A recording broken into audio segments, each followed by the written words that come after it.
Welcome to the JP8 Report. This is James Pierce coming to you today. This is our September 11th podcast, episode 54. I'm going to call it Where Were You That Day? There's a lot of us, unless you're a Gen Z, chances are you don't remember September 11th, but you lived in the aftermath of it. But if you're old enough, most of us can remember where we were that day. Okay. Remember, before we get started talking, or before I get started talking, I need y'all's feedback too. Leave me comments, okay? But don't forget to subscribe to Rumble or Podbean or YouTube. Subscribe and like and follow, okay? So September 11th, I'm just going to tell you just a little talk about what happened, what was my experience on 9/11. Some of y'all know, some of y'all don't, okay? So I got 3 daughters. Right now they're 20. Think about that. She's 20. I have a 21-year-old. I have a 23-year-old, all girls, okay? And Rebecca was born in 1997, so she was almost 98, 99, 2000. She was almost 4 years old when this all happened. And then Rachel was almost 2 years old when this happened.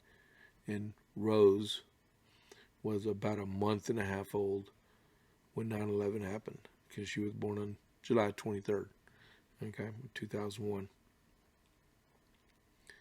And so pretty much her entire adult life, or her entire life, we've been at war, okay? So I remember when Masood was blown up, barely, because it was in the news, okay? But on September 11th, this is what happened to us. We were stationed in Fort Gordon. I was an instructor at Bravo Company, 551st Signal Battalion. Okay, I was their operations training NCO. Matter of fact, at that time, I had already been accepted to the White House Communication Agency. So I was just waiting on my clearance to be finished and get orders, and then PCS up to where I was going to be stationed at. I won't put that out for the world, because the moment I put this as September 11th, people are going to be liking, where was he stationed at? What does he know? You'll never get it from me anyway. So September 11th, we had just finished PT. And we just finished PT. Captain Lizzie, my company commander, came up to me and was like, "Hey, Sergeant Pierce, I can't be in multiple places at the same time. I need you to do me a favor." And I said, "What's up, sir? I'll do it." It was in the middle of the daytime. We usually don't entertain soldiers in a training unit until in the afternoon when they get out of school. So Captain Lizzie asked me, and I said, "Yeah, no problem." And it was a cool meeting. It was for, I think it was like Toys or Tots or something that equivalent for Christmas time, because this is September, so October, November, we still had 2.5 months till Christmas. I mean, October, November, well, 3.5 months, okay? But if you're ever planning on an event like that, you know it takes time, especially in the military environment. Where we were at, we did Exodus like the middle of December. And Exodus is when you send all the soldiers out and they go home for Christmas. So not only do we have to handle getting all these soldiers, get them where they can get their plane tickets or bus tickets and make arrangements to go home.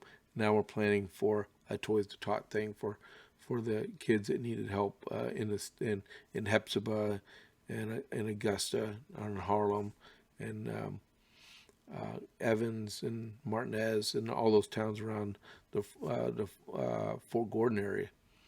So that was cool. And so I had to be there 9 o'clock. Okay, and so I I lived on base at the time. We lived in Gordon Village. I think it's called Gordon Village, um, and it was on post. And my wife had already left, and she had a Bible study at Abilene Baptist Church in Martinez, and she took the kids because they had a Mother's Day out, so they could go out there and the kids could have fun, meet other little kids, and she kept Rose with her. So she was doing a Bible study. Um, and then I got ready for work, went into the company for a few minutes, and oh, I gotta go. I gotta go to this meeting for Captain Lizzie. So, and at the time we got the local news talk station uh, had news on the hour. So I'm running late. I can't believe I was running late for a meeting, and so I'm listening to the news, and I missed.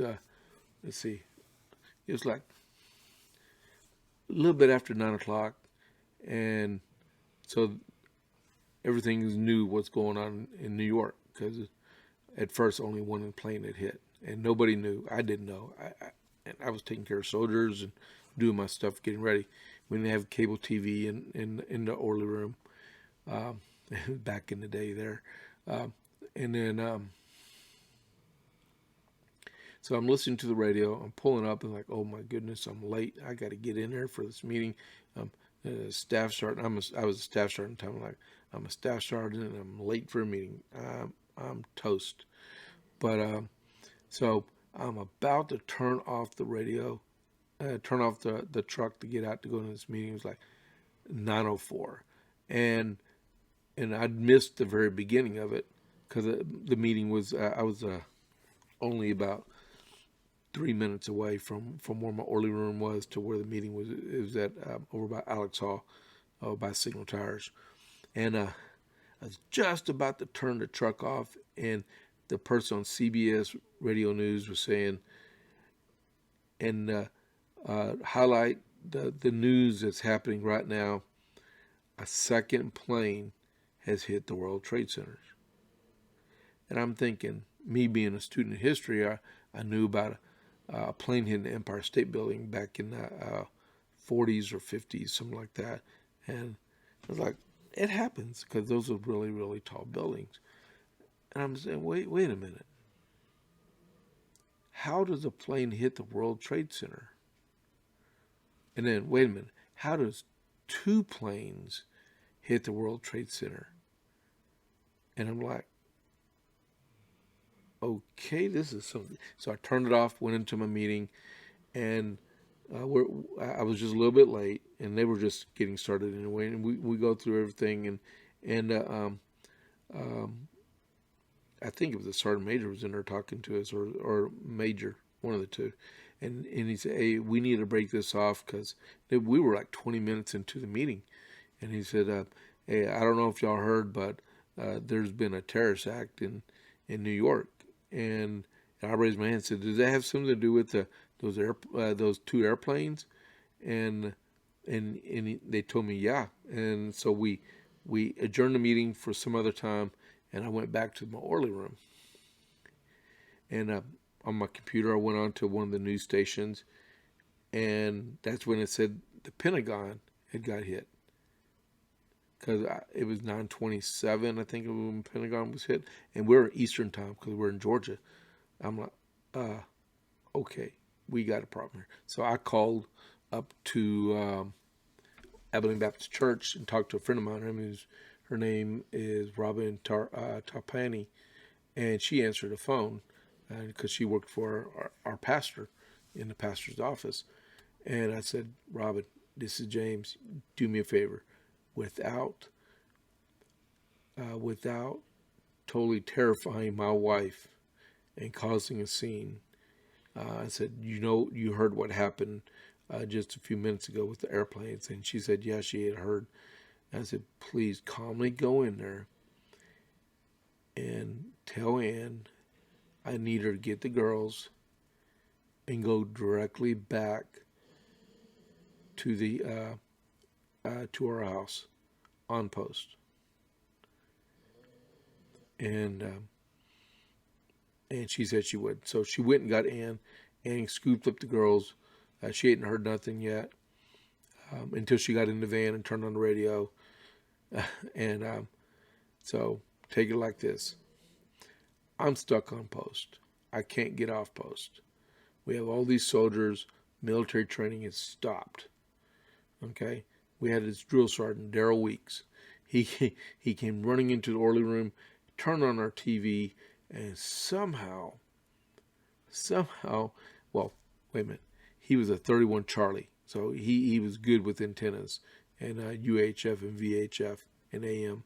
So Sergeant Weeks is going there, and he took this floor model TV and somehow tuned it into an NBC station out of Augusta.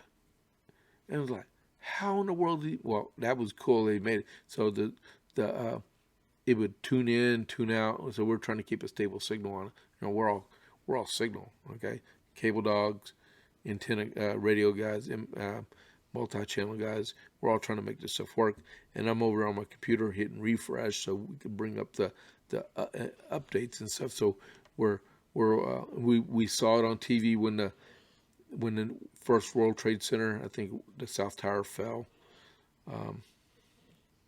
And this is crazy. Everything got locked down. Soldiers weren't moving nowhere. Sergeant Parchment wasn't even on base. He had gone somewhere, and I'm there. I can't leave. And my wife and 3 daughters are off post. And then Ann told me a little bit later she was stuck for like 3 hours trying to get back on base. And like when she was an MP in the Army, and she finally got up to the ECP.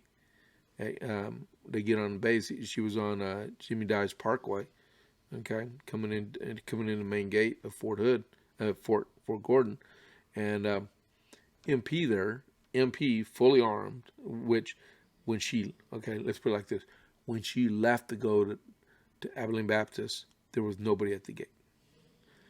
When she came back, there were fully armed MPs at the gate. Crying, screaming kids in the back of our minivan.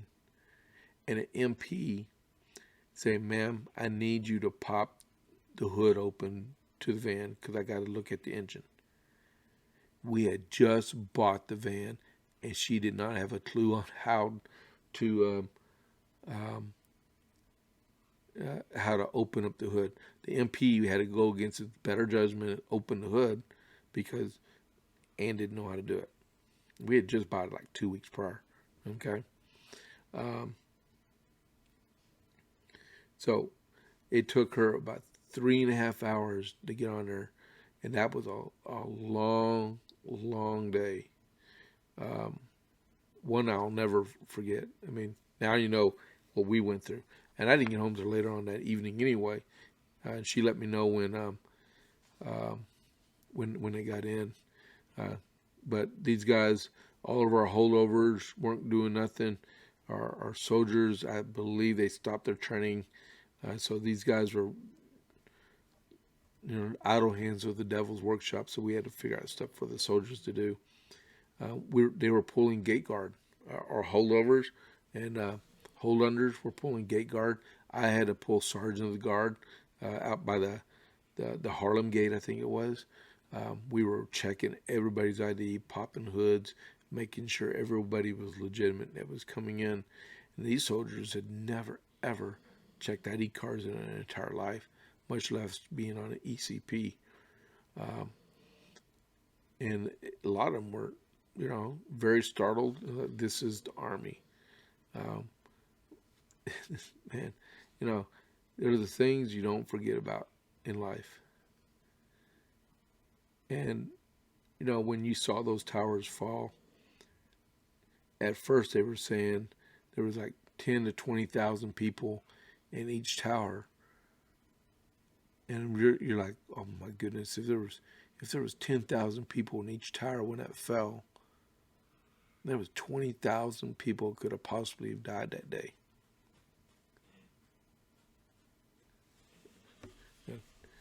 You think about the Pentagon getting hit.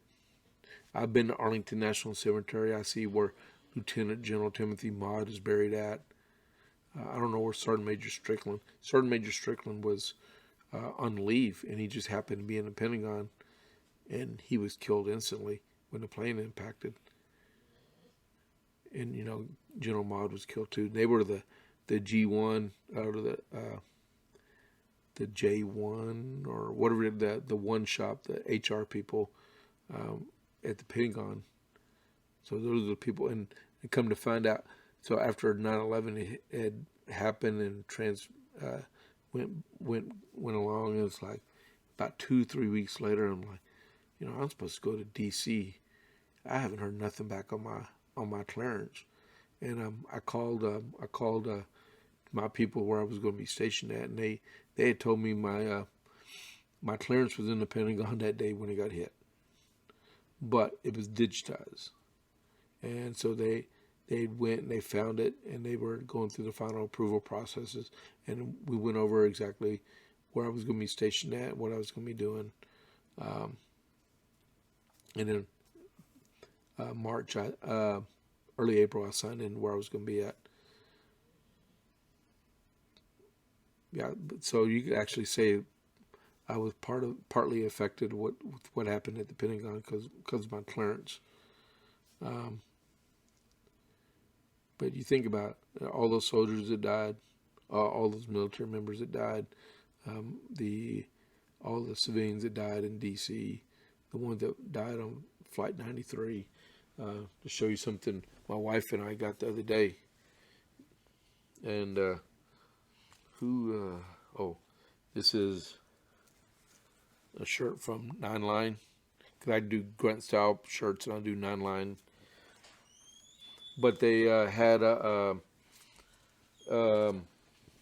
sale on a really cool shirt. So it was a 9/11 shirt. So that's what we're my wife and I and one of my daughters got one. So we're gonna probably wear those Saturday evening. But leave some comments on the podcast and tell us about what y'all went through. I'm sure my wife would be able to tell you the same things. She just walked in the door while I'm recording, and if she listens to this, she'll probably like, "Oh, great, you talked about me in the podcast." So this is 20th anniversary. So take a moment out, remember what happened that day. Let's try not to let it happen again. We went through a whole lot, and hopefully it never happens to us ever again. But the only way you do that is keeping your guard up, and don't let the people come in or other people that may have the same plans for us to actually do something like that to us. But I usually have my podcast go for about 30 minutes, but I just wanted to talk about that for the day. Just remember, never forget, never forget, never forget. And this is James with JP8 Report. Catch you on the flip side. I'm out.